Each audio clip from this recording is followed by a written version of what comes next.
Selamat pagi rekan-rekan mahasiswa. Saya Binar Panggal dan rekan saya Angger Setiawan. Hari ini kita akan melanjutkan pembelajaran tentang protein dengan membahas mengenai penurunan aktivitas NLRP3 inflammasome untuk mencegah penumpukan alpha-synuclein dengan meningkatkan fungsi autofagi pada penyakit Parkinson.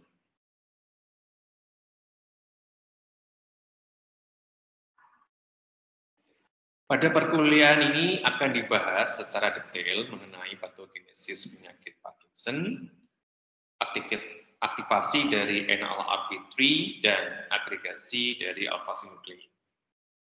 Selain itu, saya akan menambahkan 3 referensi berupa artikel terkait dengan topik kuliah hari ini, di mana akan memuat desain penelitian, kemudian hasil penelitian, dan discussion. Setelah kita membahas 3 artikel tersebut, kita akan simpulkan dan kita akan diskusikan lebih lanjut. Berikut adalah artikel yang akan saya tampilkan. Pertama adalah Inflammasome and Alpha-synuclein in Parkinson's Disease, a cross-sectional study, yang terbit di Journal of Neuroimmunology pada tahun 2020. Yang kedua adalah alpha-synuclein promotes progression of Parkinson's disease by upregulating autophagy signaling pathway to activate NLRP3 inflammasome, yang terbit di Jurnal Experimental and Therapeutic Medicine pada tahun 2020. Yang ketiga adalah NLRP3 inflammasome inhibition prevents alpha-synuclein pathology by relieving autophagy dysfunction in chronic MPTP treated NLRP3 macaque mice, yang terbit di Jurnal Molecular Neurobiology pada tahun 2020. Mari kita mulai pembahasan topik hari ini, diawali dengan patogenesis dari penyakit Parkinson. Berikut adalah patogenesis dari penyakit Parkinson. Kita mulai dari faktor genetik. Meskipun sebagian besar kasus Parkinson bersifat sporadis atau tidak diturunkan secara genetik, ada kasus-kasus yang terkait dengan mutasi genetik tertentu. Nah, mutasi pada gen tertentu seperti LRRK2, Parkin, dan PINK1. Nah, ketiga mutasi gen ini telah dikaitkan dengan risiko dari terjadinya penyakit Parkinson. Yang selanjutnya adalah faktor lingkungan dan usia. Beberapa penelitian menunjukkan bahwa kedua faktor ini juga terkait dengan terjadinya penyakit Parkinson. Nah, kemudian di dalam organ atau di dalam otak terdapat alpha-synuclein misfolding and aggregation. Nah, ini adalah agregasi dari alpha-synuclein. Beberapa penelitian menunjukkan bahwa protein tertentu seperti alpha-synuclein mengalami agregasi atau terjadi penumpukan abnormal di dalam neuron yang membentuk struktur yang disebut badan Lewy. Nah, agregasi protein ini dapat mengganggu fungsi dari neuron dan ujungnya adalah menyebabkan kerusakan sel. Yang selanjutnya adalah impaired protein clearance.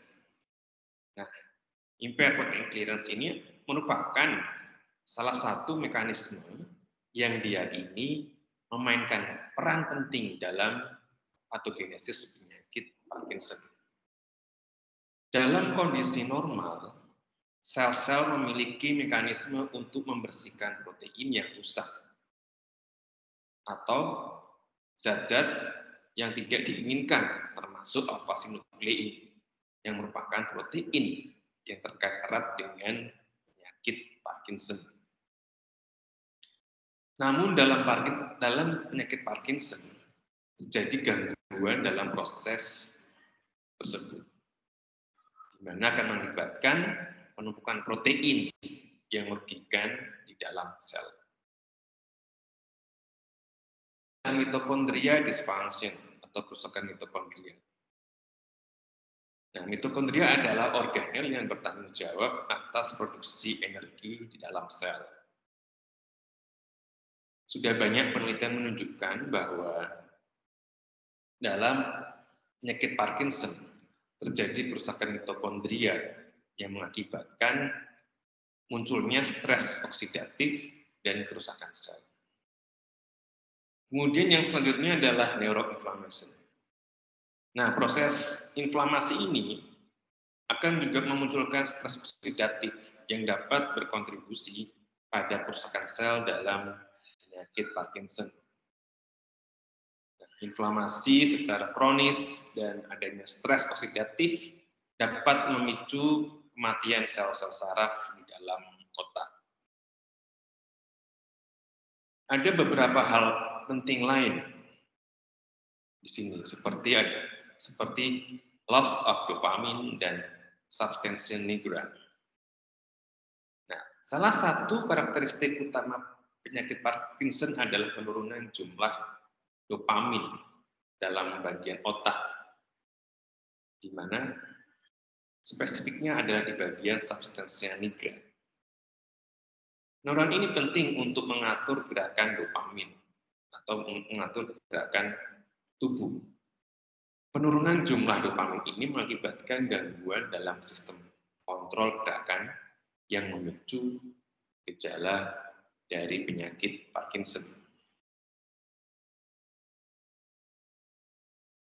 Oke, kita lanjut di aktivasi dari NLRP3 inflammasome. Aktivasi NLRP3 inflammasome telah dikaitkan dengan beberapa penyakit neurodegeneratif, termasuk penyakit Parkinson. Dalam konteks penyakit Parkinson, aktivasi dari NLRP3 inflammasome ini diyakini berperan dalam proses neuroinflamasi, di mana proses tersebut dapat memperburuk kerusakan dari neuron dopaminergic. Berikut adalah beberapa mekanisme yang terlibat dalam aktivasi NLRP3 inflammasome pada penyakit Parkinson. Pertama adalah mitokondria dysfunction. Nah, kerusakan mitokondria dapat memunculkan terjadinya stres oksidatif yang telah diidentifikasi sebagai faktor penting dalam patogenesis penyakit Parkinson. Mitokondria yang rusak dapat melepaskan GmbH yang menginduksi aktivasi dari NLRP3 inflammasome. Selanjutnya adalah adanya agregasi dari alpha-sinuklein. Dalam penyakit Parkinson, protein alpha-sinuklein mengalami agregasi yang berlebihan, sehingga dapat membentuk inklusi intraseluler yang dikenal sebagai Lewy body atau badan Lewy. Nah, agregasi protein ini dapat menyebabkan terjadinya stres oksidatif, sehingga akan mengaktifkan dari NLRP3 inflammasome. Selanjutnya ada peran mikroglia pada aktivasi NLRP3 inflammasome. Mikroglia, sel-sel imun utama dalam sistem saraf pusat. Dia memiliki peran penting dalam proses regulasi inflamasi. Aktivasi mikroglia yang berlebihan dan pelepasan sitokin proinflamasi dapat memicu respon neuroinflamasi yang melibatkan NLRP3 inflammasome. Selanjutnya adalah oxidative stress atau OS.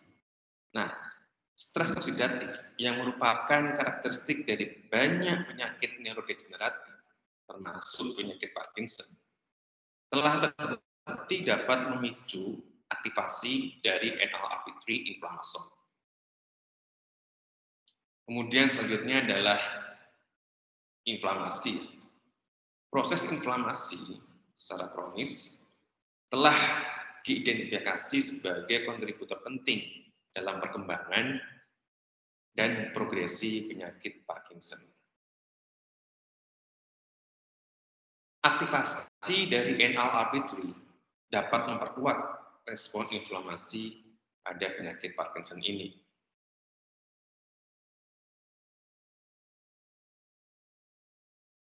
Oke. Sebelumnya kita sudah mengenal patogenesis dari penyakit Parkinson secara umum. Nah, kita akan membahas lebih detail mengenai apa itu alpha-synuclein. Apa itu alpha-synuclein?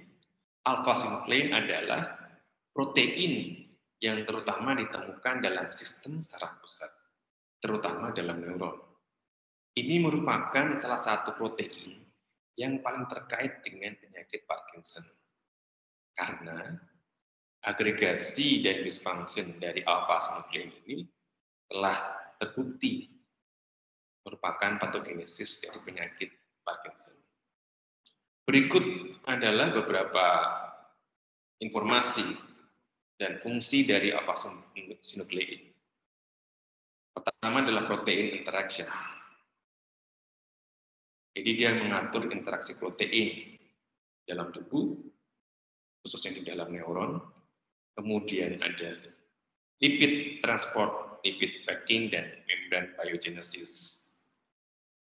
Alpha-synuclein juga terlibat dalam interaksi dengan membran seluler dan lipid, di mana dapat mempengaruhi proses-proses intraseluler seperti transport vesikel dan regulasi homeostasis kalsium.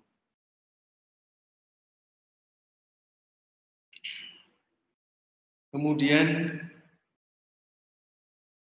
alpha-synuclein juga menunjukkan berperan dalam melindungi neuron dan stres oksidatif serta neurotoksisitas. Kemudian selain itu ada peran alpha-synuclein dalam regulasi pelepasan neurotransmitter. Nah, alpha-synuclein ini diyakini berperan dalam regulasi pelepasan neurotransmitter, terutama dopamin, melalui interaksi dengan vesikel sinaptik. Nah, ini adalah mekanisme dari agregasi alpha-synuclein di penyakit Parkinson.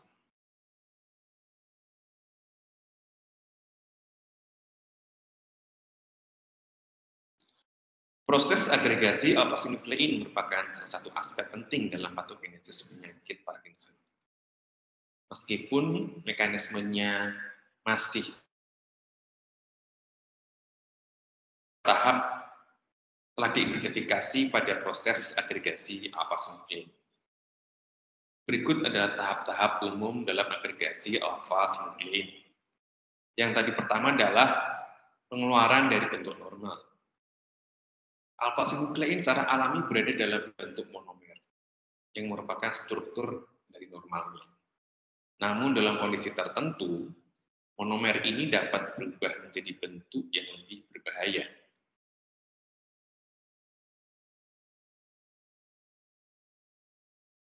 Monomer alpha-synuclein dapat membentuk struktur intermediate yang disebut oligomers.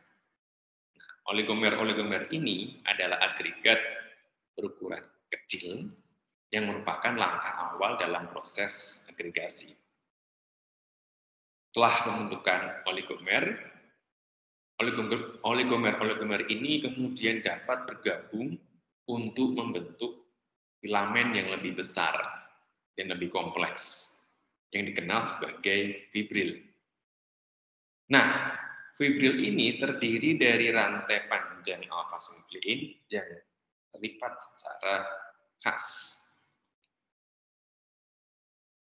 Setelah terbentuk fibril ini dapat melanjutkan untuk membentuk inklusi intraseluler yang dikenal sebagai Lewy body atau badan Lewy. Badan Lewy adalah agregat protein yang khas ditemukan dalam neuron pada penyakit Parkinson.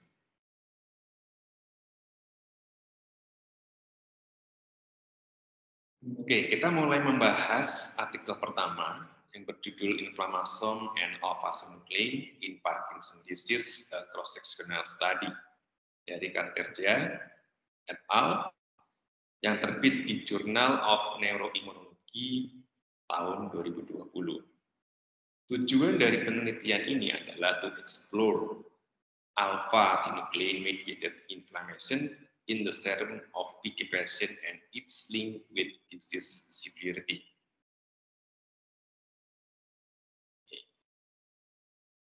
Pada penelitian ini menggunakan dua grup. Grup pertama adalah grup kontrol atau grup yang sehat, kemudian yang kedua adalah grup dengan penyakit Parkinson. Pada grup penyakit Parkinson akan terlebih dahulu di assessment motor atau motor assessment menggunakan MDS, APDRS Part 3, including SNY scale. Kemudian kedua grup akan di assessment kognitif menggunakan MMSE NDRS2.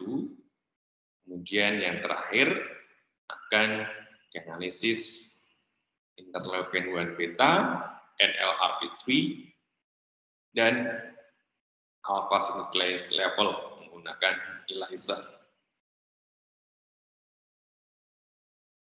Berikut adalah data demografi dan clinical details dari kedua grup. Terdapat beberapa variabel seperti umur, jenis kelamin, umur pada saat diagnosis, durasi dari penyakit, kemudian ada skor dari SNY, kemudian MDS APRS3, MMSE DRS2, dan level dari CRP. Kita bisa melihat tidak terdapat perbedaan secara signifikan pada dua kelompok tersebut. Nah, berikut adalah serum levels of inflammatory markers and alpha-synuclein in PD patient. Kita bisa melihat pada variabel interleukin 1 beta terdapat perbedaan level interleukin 1 beta antara kelompok Parkinson dan kelompok yang sehat. Hal yang sama terjadi pada konsentrasi dari NLRP3, bahwa terdapat perbedaan konsentrasi NLRP3 pada kelompok Parkinson dan kelompok kontrol. Namun, tidak terjadi pada total alpha-synuclein dan phosphorylated alpha-synuclein.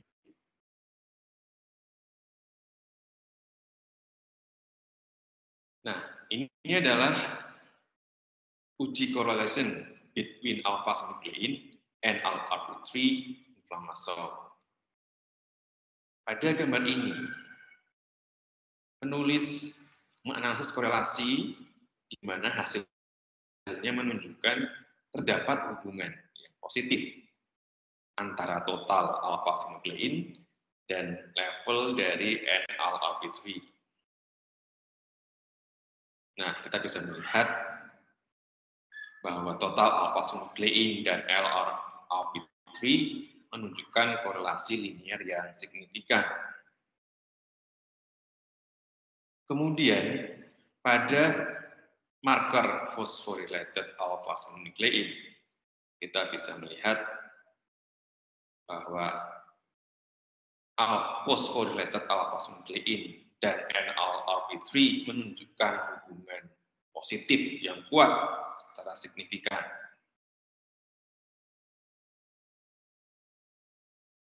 Berikut adalah serum levels of inflammatory mediators and alpha-synuclein in PD patient of different disease severity. Dimana kita bisa melihat rata-rata tingkat alpha-synuclein atau phosphorylated alpha-synuclein secara signifikan berhubungan dengan keparahan dari penyakit Parkinson.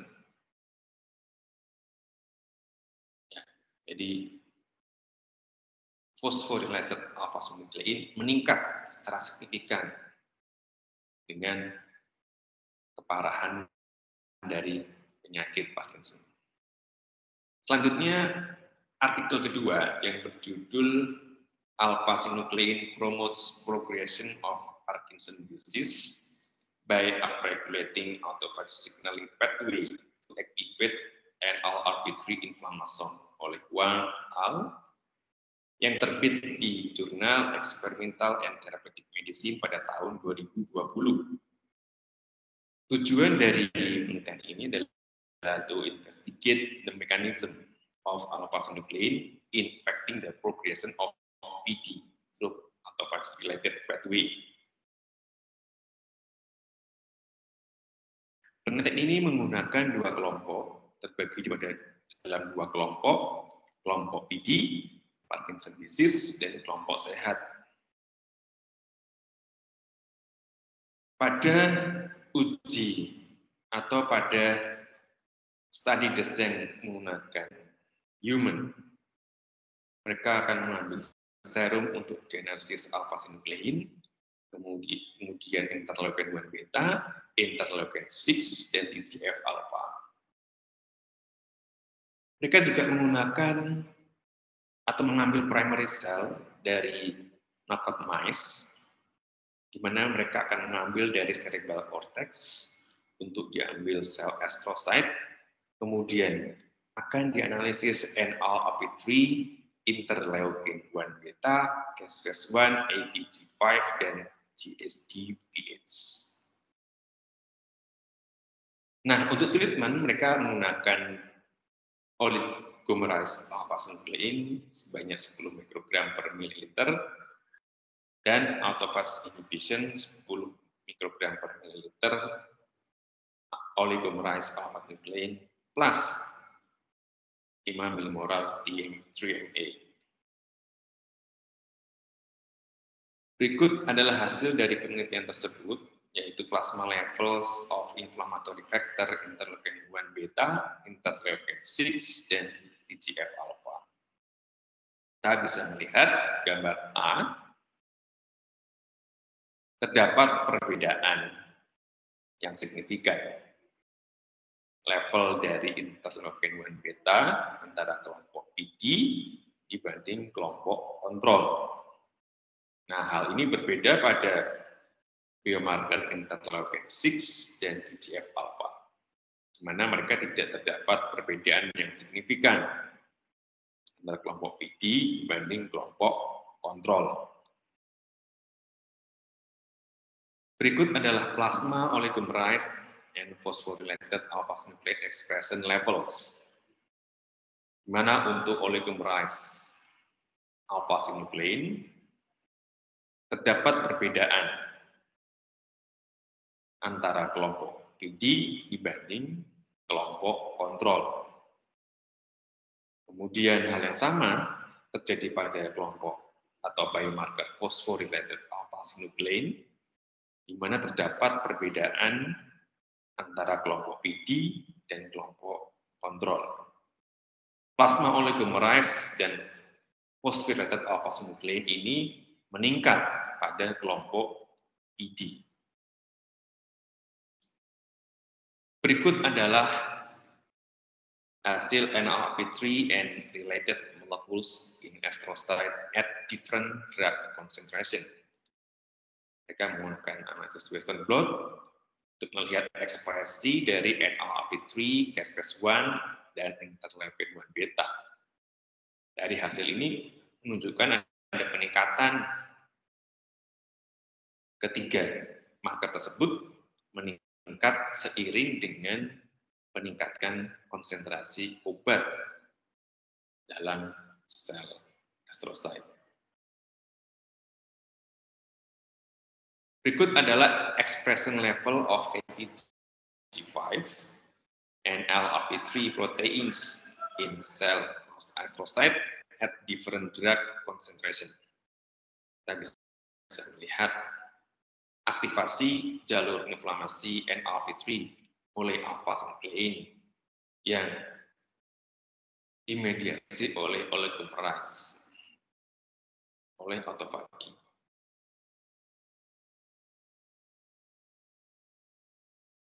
Nah, dari discussion di paper ini menyebutkan pada pasien penyakit Parkinson, alpha-synuclein memicu jalur inflamasi dari NLRP3 yang mengakibatkan pelepasan berlebihan dari interleukin 1 beta, di mana akhirnya akan menyebabkan keadaan inflamasi ringan yang persisten. Ekspresi protein terkait autofagi ATG5 secara signifikan meningkat setelah distimulus oleh alpha-synuclein dan inhibitor autofagi 3MA yang menghambat aktivasi molekul yang terkait dengan NLRP3 inflammasome yang dimediasi oleh alpha-synuclein. Berikut ada artikel terakhir, yaitu NLRP3 inflammasome inhibition prevents alpha-synuclein pathology by relieving autophagy dysfunction in chronic MPTP-treated NLRP3 acute mice oleh O dan kawan-kawan yang terbit di Molecular Neurobiology di tahun 2020. Tujuan dari penelitian ini adalah to investigate the effect of NLRP3 inflammasome inhibition on the formation of alpha-synuclein pathology in PD.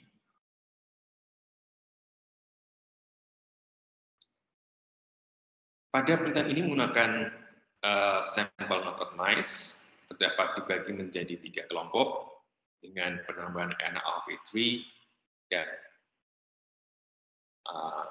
pengurangan NLRP3 serta kelompok kontrol. Pada kelompok treatment, mereka diberikan MPTP. Kedua kelompok ini diberikan MPTP 40 mg per kilogram per hari. Nah, setelah hari ke-28, kemudian atau mesti sacrifice untuk diambil jaringan otaknya, tepatnya di cerebral cortex. Kemudian dianalisis alpha-synuclein, kemudian variabel atau marker inflammatory cytokines, kemudian autophagy dan dopamin. Berikut adalah number of negral TH positive cells in dopamine and its metabolites level. Jadi pemberian MPTP atau treatment MPTP akan menyebabkan penurunan yang signifikan dalam jumlah sel positif TH di migral. Nah, sedangkan tikus yang tadi efisiensi atau tidak ada NLRP3 menjadi tahan terhadap kehilangan neuron dopaminergic yang diinduksi oleh MPTP. Nah, kekurangan dari atau defisiensi dari NLRP3 dapat melindungi terhadap proses neurodegeneratif dopaminergic nigral dan depletion dari dopaminergic di striatal. Berikut adalah protein levels of inflammasome components and pro-inflammatory cytokines. Kita bisa melihat di sini pemberian MPTP atau injeksi MPTP secara signifikan dapat meningkatkan konsentrasi NLRP3 dan Caspase-1 dalam mice.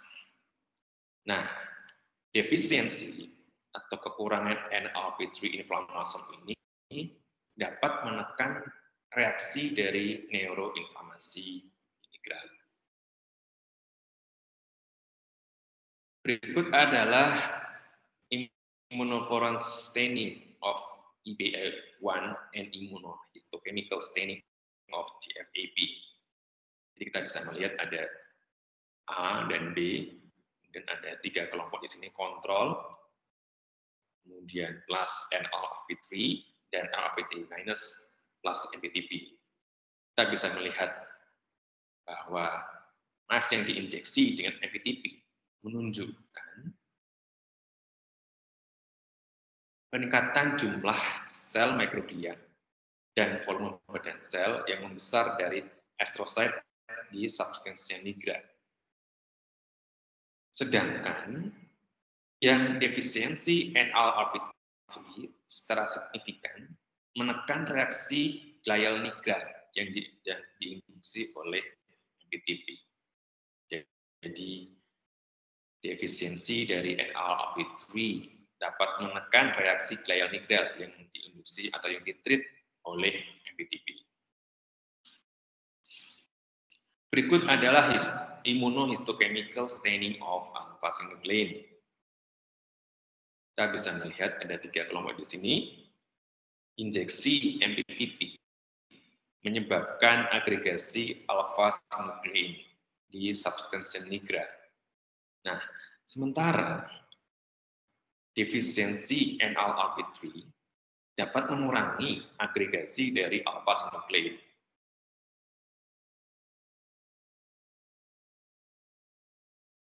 Berikut adalah cluster of alpha-synuclein in dopaminergic neuron. Jadi di sini dibutuhkan pewarnaan alpha-synuclein yang berpola, yang terletak di sebagian besar sel positif DS nigra, sekitar 50%. Secara keseluruhan, hasil ini menunjukkan bahwa defisiensi dari NLRP3 dapat mencegah patologi dari alpha-synuclein pada mas yang diinjeksi menggunakan MPTP. Berikut adalah autophagy pathway related protein expression in the midbrain. Efisiensi dari NLRP3 dapat menurunkan dysfunction atau fagi nigra yang diinjek oleh MPTP dan meningkatkan fungsi dari autofagi. Nah, part discussion dari penelitian ini menunjukkan bahwa meningkatkan fungsi dari autofagi dapat menghambat aktivasi dari NLRP3 inflammasome, sehingga akan mencegah dari agregasi dari alpha-synuclein pada penyakit Parkinson.